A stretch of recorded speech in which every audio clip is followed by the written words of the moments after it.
étant donné qu'on accueille un certain nombre d'élus de CE, ça a permis aux élus de découvrir cette boîte à lire et de s'interroger. Et plusieurs d'entre eux ont eu la volonté de mettre en place l'opération au sein de leur structure, ce qui est une bonne chose. On accueille également du public dans le cadre de notre billetterie et les individuels aussi se posent la question en voyant les ouvrages. Vraiment l'idée est de développer cette action avec ce public pour les inciter à troquer, à échanger et à partager leurs impressions de lecture. L'idée est vraiment de créer de l'animation autour du livre grâce à cette bibliothèque. Alors une des actions de Sésame, de notre association Sésame, c'est d'accompagner les comités d'entreprise dans la mise en œuvre d'actions sociales et culturelles.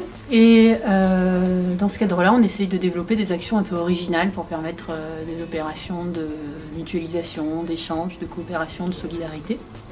Et il nous semblait que ce projet-là correspondait à ce besoin, puisque en fait, ça nous permet de créer à la fois une opération de partage d'ouvrages et donc de créer du lien social autour du livre, puisqu'on va partager de la lecture, partager des ouvrages. Ça nous paraissait aussi intéressant dans la mesure où ça permet de sensibiliser les bénéficiaires autour de la question du recyclage, du réemploi, puisque les ouvrages sont revendus derrière et recyclés. Et puis le dernier volet, ça nous permettait aussi de participer à une action solidaire, puisque les bénéfices issus des reventes d'ouvrages recyclés viennent financer des opérations d'entrepreneuriat solidaire au Mali. Voilà, donc pour toutes ces raisons-là, on s'est dit que c'était intéressant de tenter cette expérimentation-là et d'installer une boîte à livres à la fois dans notre association Sésame, mais aussi de proposer à nos collectifs d'accueillir des boîtes à livres dans leur collectif.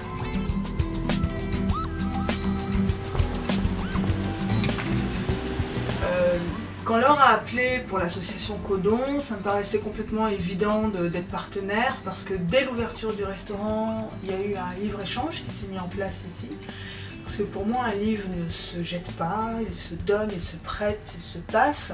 Et donc, voilà, Laure est arrivée et ça rentrait vraiment dans l'ambiance du restaurant.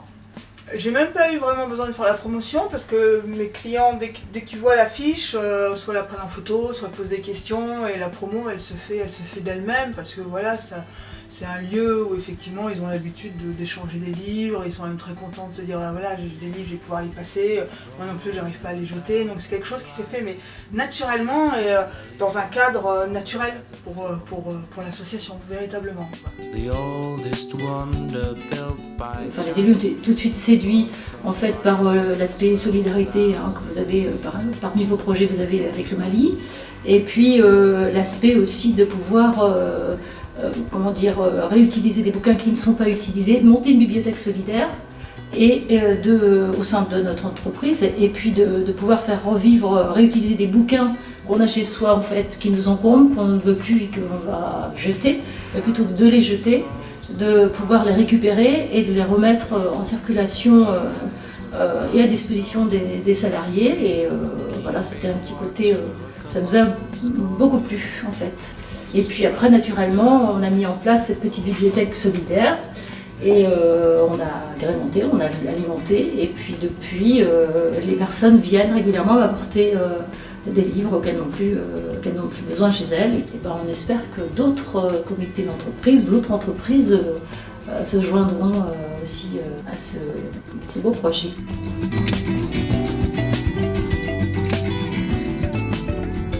Alors on a des lecteurs qui viennent régulièrement, de vrais lecteurs, et puis on a d'autres qui sont des lecteurs moins assidus et qui n'osent pas s'engager non plus avec une date.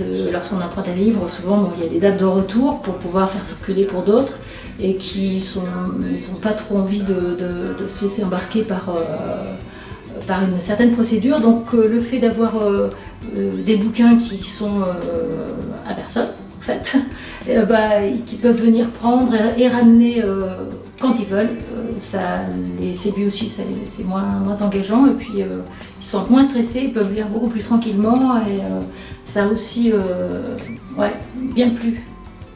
Voilà, donc non, c'est complémentaire, ça se fait pas du tout d'ombre en fait.